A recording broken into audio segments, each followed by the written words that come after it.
કંપનીના મેનેજમેન્ટ સાથે ચર્ચાની શરૂઆત કરીએ. આજે જે આઈપીઓ ખુલ્યો છે જેજી કેમિકલ્સ, તો આ અંતર્ગત કંપનીના મેનેજમેન્ટ આપણી સાથે જોડાઈ ગયા છે. કંપનીના એમડી અને સીઈઓ અનિરુદ્ધ ઝુંઝુનવાલા અને ડિરેક્ટર અને CFO Anuj Jhunjhunwala. Sir good afternoon. Anuj sir and Aniruddh sir, स्वागत है आपका शो पर. फर्स्ट ऑफ ऑल आज फर्स्ट डे आईपीओ के रिलेटेड हम डिस्कशन करें. उसके पहले अनिरुद्ध सर आपसे जानना चाहेंगे about company's business model. Zinc oxide जो बनाती है कंपनी वो क्या है और किस तरह से कंपनी प्रोडक्ट सप्लाई करती है, ओवरऑल बिजनेस मॉडल के बारे में थोड़ा समझाइए सर. चांदनी जी, सबसे पहले शुक्रिया हमें बुलाने के लिए. जैसा कि आपने पूछा, जिंक ऑक्साइड एक इनऑर्गेनिक केमिकल है. ये केमिकल हम इंडिया में बनाते हैं. हमारी 3 प्लांट है, 2 ईस्टर्न इंडिया में है और एक नायडूपेटा आंध्र प्रदेश में है. ये केमिकल जो है ये वाइड वैरायटी ऑफ यूसेज में लगती है. ये इसका सबसे बड़ा यूसेज है rubber, tyre, paint, ceramics, pharmaceutical, cosmetic, फिर आपके एग्रीकल्चर में लगता है, लुब्रिकेंट्स में लगता है and lot of other small applications are also there जिसमें ये प्रोडक्ट यूज होती है. ये प्रोडक्ट का खास बात ये है कि ये हर एप्लीकेशन में इसकी अलग अलग यूसेज है. ये प्रोडक्ट हम इंडिया में भी बेचते हैं. हमारा 90% माल इंडिया में बिकता है और बैलेंस जो 10% माल है वो हम एक्सपोर्ट करते हैं साउथ ईस्ट एशिया और यूरोप में. ये प्रोडक्ट बनाने के लिए हमारे 2 मेन रॉ मटेरियल है, जो है जिंक और जिंक ड्रॉस. दोनों हम इंडिया से भी लेते हैं और काफी मात्रा में ऑल ओवर द वर्ल्ड से भी इंपोर्ट करते हैं. तो ये हमारे प्रोडक्ट के बारे में और बिजनेस लाइन है. सर साथ ही अगर बात करें तो यहाँ से हम देख रहे हैं मार्केट लीडरशिप है सर आपकी विद 30% ऑफ मार्केट शेयर. तो न्यू प्लेयर्स के लिए कितना टफ ये लग रहा है आपको इंडस्ट्री, और जैसे कि आप लीड कर रहे हैं इस सेगमेंट को, क्या चैलेंजेस आप फेस कर रहे हैं या फिर आपको लग रहे हैं अकॉर्डिंग टू यू जो इंडस्ट्री के लिए चैलेंजेस है? ऐसा है, जहां तक हमारा मार्केट शेयर है वो रफली 30% का मार्केट शेयर है. तो हम इंडस्ट्री लीडर है एंड इसकी कई कारण है. बिकॉज धीरे धीरे आप देखेंगे, इवन आप लास्ट 10 साल देखेंगे तो इंडिया में बहुत नए जिंक ऑक्साइड बनाने वाले नहीं आए हैं. बिकॉज ये इंडस्ट्री बहुत क्रिटिकल है. ये जहाँ यूज होती है, ये प्रोडक्ट की बहुत क्रिटिकल यूसेज है, चाहे वो टायर में हो, चाहे वो फार्मा में हो, चाहे वो कॉस्मेटिक में हो. तो हमारे कस्टमर हर किसी से ले नहीं सकते. वो उन्हीं बिजनेसों से ले सकते हैं जो एक स्केल पे है, एक साइज पे है, उनकी प्रोसेसेस सिस्टम्स हो. तो इसको इस्टेब्लिश करना, इतना बड़ा साइज लगाना, और आपको यह ना भूले कि इस इंडस्ट्री में एक एक कस्टमर अप्रूवल में 5 से 7 साल लग जाते हैं. तो आज कोई नया आदमी आएगा और वो यूनिट लगा ले, बड़ी सी यूनिट, और फिर वो 5-6 साल बैठे रहे अप्रूवल के लिए, तो वो बिजनेस सेंस नहीं मेक करता. इसलिए आप देखेंगे कि ये इंडस्ट्री बहुत क्रिटिकल यूसेज इंडस्ट्री है. इसीलिए इसमें नए लोग जनरली अप्रूवल नहीं मिलती है और इसीलिए आप देखेंगे नए एंट्रेंट्स भी बिजनेस में कम आते हैं. Okay, definitely sir. Anuj sir, IPO related आपसे जो जानना चाहेंगे, 165 करोड़ ऑफ फ्रेश इश्यू, तो आगे इसका यूज़ जो है कैपेक्स के लिए कैसे होगा और डेट रिडक्शन के लिए कुछ कैसे प्लानिंग्स कंपनी की योजना यहाँ से है? मैडम 25 करोड़ हमारी मटेरियल सब्सिडी बीडीटी ऑक्साइड में जो वर्किंग कैपिटल की डेट रीपेमेंट होगी. बैलेंस 6 करोड़ हम उसमें एक R&D सेंटर बना रहे हैं जिसमें हम नए नए प्रोडक्ट्स की R&D करेंगे, जिसको हम आगे जाके कमर्शियल प्रोडक्शन और कमर्शलाइज करना चाहेंगे मार्केट में. करीब 60 करोड़ यूज होगी फ्यूचर वर्किंग कैपिटल रिक्वायरमेंट्स के लिए, बीडीटी ऑक्साइड्स के लिए. इसके अलावा करीब 35 करोड़ रुपए यूज होगी जेजी केमिकल्स जो हमारी पेरेंट कंपनी है उसकी वर्किंग कैपिटल फाइनेंसिंग के लिए. बिकॉज आप जानते हैं जेजी केमिकल्स में हम 2 नए प्रोजेक्ट्स लगा रहे हैं, एक वेस्ट इंडिया में लगा रहे हैं, एक साउथ ईस्ट एशिया में लगा रहे हैं. ये सब की वर्किंग कैपिटल फाइनेंसिंग के लिए लगेगी हमारे को. Okay sir. साथ ही सर बात यहाँ से जो करेंगे स्पेशली जिंक ऑक्साइड के बारे में जो आपने बताया, तो यूज़ इसका कहाँ पे हो रहा है इन टर्म्स ऑफ अगर सेक्टर्स हम समझें, साथ ही प्राइसिंग वॉलेटिलिटी यहाँ से इस सेक्टर में आप कैसे देख रहे हैं और आगे चलकर प्राइसिंग पैन आउट टोटल और लास्ट कपल ऑफ ईयर्स आपने कैसे देखा? ऐसा ही, जैसे मैंने कहा, जिंक ऑक्साइड का मेजर कंजम्पशन सेंटर रबर और टायर है. इसके अलावा मैंने इनोवेट किया है और किन किन सेक्टर में लगता है. जहां तक प्राइसिंग का मामला है, ये हम जिंक जो खरीदते हैं वो लंदन मेटल एक्सचेंज के जिंक प्राइसेस पे लेते हैं. हम जो जिंक ऑक्साइड बेचते हैं वो भी लंदन मेटल एक्सचेंज के जिंक प्राइसेस पे ही बेचते हैं. तो एज अ बिजनेस हमें जिंक या तो $2500 में है कि $3000 पे है, हमें उससे फर्क नहीं पड़ता कि हम उसी प्राइस पे माल खरीदते भी है और बेचते भी है. तो एज अ बिजनेस हमें कोई फर्क नहीं पड़ता ये जिंक कहाँ है.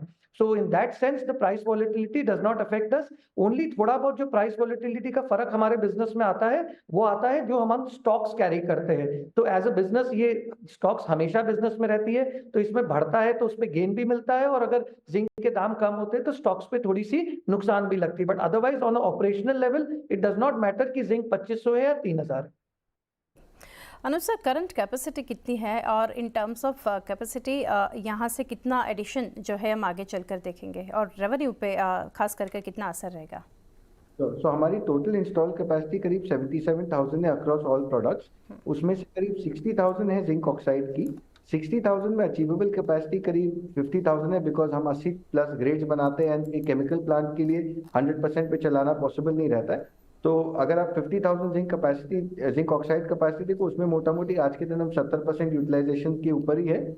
आगे जाके हम जो 2 प्लांट लगा रहे हैं, हमारे लिए आज हम जिस साइज में, हमारे लिए कोई भी नया प्लांट 12 से 18,000 टन के नीचे की हम नहीं सोचते। तो अगले 1 से 1.5 साल में करीब 30 से 35,000 टन की कैपेसिटी ऐड होगी जिंक ऑक्साइड डिवीजन में। ये 2 नए ज्योग्राफी में ऐड होगी, जैसा कि हमने कहा वेस्ट इंडिया और साउथ ईस्ट एशिया। ये दो ज्योग्राफी हमारे लिए नई ज्योग्राफी है। और इसके अलावा हम एक्टिव जिंक ऑक्साइड का प्लांट लगाएंगे हमारे नाइडूपेटा के प्लांट में। सो अगर आप देखो, हम हमारे लिए 2 नई ज्योग्राफी, एक नई प्रोडक्ट है और एंड यूजर एप्लीकेशंस भी नहीं है। तो इसके लिए हम कॉन्फिडेंट है कि जो हम लास्ट 3 साल में ग्रोथ अचीव किए हैं, हम उससे कुछ ज्यादा ही करना चाहेंगे। उससे ज्यादा करने का स्कोप भी है, बिकॉज हम नए मार्केट्स में जा रहे हैं। जी डेफिनेटली। और अनुज सर, यहाँ से कैपेसिटी यूटिलाइजेशन जो कंपनी की है 52%, तो आगे और बढ़ाएंगे? अगर बढ़ाएंगे तो क्या रीज़न है इसके पीछे? और आई गेस गुजरात में भी आप प्लांट लेकर आ रहे हैं and also in south Asia. Ma'am, ये जो 52% आप देख रहे हो, that is on a consolidated basis in sulphate and zinc ingots. तो अगर आप zinc sulphate is operating may be around in the 30s right now, and zinc ingot हम अभी बना नहीं रहे। आगे जाके जैसे हम गुजरात और साउथ ईस्ट एशिया में लगाएंगे, we expect that in 2 to 3 years time both the projects should be operating in somewhere in the 60s to the early 70s in 3 years time. So we are confident of achieving the growth that we've outlined. Financial term पर अगर sir कुछ बात करें यहाँ से, तो 34% of revenue and 40% of पेट केगर, तो वो कितना कंटिन्यू रहेगा? और प्राइसिंग जो यहाँ से वॉलेटाइल हम देख रहे हैं, वो कहीं ना कहीं एक रिस्क फैक्टर लग रहा है आपको? तो ऐसा है, जैसा हमने कहा कि जो जिंक का भाव है उससे हमारे बिजनेस को फर्क नहीं पड़ता है। हमने पास्ट में जो प्रॉफिटेबिलिटी की है, जो रेवेन्यू की है, हम आशा करते हैं कि आगे भी देयर इज नो रीजन कि हम उसको न मीट कर पाए। इसके कुछ कारण है, जैसे हम नए प्रोडक्ट्स में जा रहे हैं। हमने लास्ट ईयर एक स्पेशलिटी केमिकल जिंक ऑक्साइड बनाने का एक प्लांट लगाया है, जो कि pharma, cosmetics, high end battery, electronics grade के लिए है। ये सब धंधों में margin are better than the normal धंधे की जो मार्जिन है। तो हम आशा करते हैं कि आगे चलकर हमारे जो revenue and profitability both should not lag behind what was there earlier. उससे कुछ ज्यादा ही होना चाहिए, उससे कम नहीं होना चाहिए। ये हमारी आशा है। डेफिनेटली। 2 चीज़ मैं सर एक साथ क्लब करना चाहूँगी। एक वॉल्यूम्स के फ्रंट पर है, कितना वॉल्यूम्स ग्रो होता आपने देखा इन लास्ट 2 to 3 years। जो क्वार्टरली वॉल्यूम्स की जो रेंज है बिटवीन 7,800 टू 9,284। साथ ही एबिटा यहाँ से कितना सस्टेनेबल नंबर आप देख रहे हैं? तो ऐसा है, अगर आप ये आंकड़ा देखेंगे कि लास्ट 4 से 5 साल में जब टायर इंडस्ट्री की ग्रोथ बहुत कम हुई थी, 2% की ग्रोथ थी, 2 से 2.5% की ग्रोथ थी, उस समय हमने करीब 13% से ज्यादा अपना CAGR वॉल्यूम्स ग्रो किया है। सो हम आशा करते हैं कि जब उस पीरियड में जब टायर ग्रो नहीं कर रही थी, हम ग्रो कर सकते हैं। तो आगे चलकर आशा है कि टायर सेक्टर, जैसे कि हम हर जगह पढ़ते हैं, सुनते हैं कि टायर सेक्टर में अच्छी ग्रोथ होनी चाहिए, ऑटोमोबाइल शुड ग्रो वेल, तो उस हिसाब से हमारा भी वॉल्यूम उसी हिसाब से बढ़ना भी चाहिए, हमारा भी वॉल्यूम। एंड आप क्वेश्चन मार्जिन्स के बारे में पूछा। मार्जिन्स हमारी जो लास्ट 3 साल की अगर आप EBITDA मार्जिन देखो, it is between 10 to 11। We are confident that we should be able to, meet and probably exceed the margin that we've achieved in the past, primarily because of the new product additions and the pharmaceutical grade zinc oxide and the specialty grades that we've talked about. And उसमें हमारी GMP certification भी है। जी definitely. Lastly sir समझना चाहेंगे, export के front पर मैं पूछना चाहूँगी, एट अराउंड 9 to 9.5%, आगे क्या टारगेट लेकर चल रहे हैं एक्सपोर्ट का? सो हमारा 9 to 10% एक्सपोर्ट से, ये मेनली साउथ ईस्ट एशिया और यूरोप में है। हम अपने टायर वालों को भी एक्सपोर्ट करते हैं और भी सेक्टर्स में एक्सपोर्ट करते हैं। रिसेंटली जैसा हमने आपको बताया, जो हम नया प्लांट लगाया है उसमें GMP और बाकी फार्मा सर्टिफिकेशंस भी है। साउथ ईस्ट एशिया में इलेक्ट्रॉनिक्स और बाकी health care, oral care etcetera sector काफी तेजी से बढ़ा है, इंक्लूडिंग इंडिया में।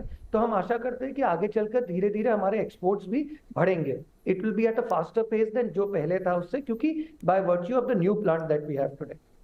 जी सर, काफ़ी डिटेल्स आपने यहाँ से शेयर की। Aniruddh sir, Anuj sir, thank you हमारे साथ जुड़ने के लिए। Best wishes for IPO and listing. Thank you. धन्यवाद।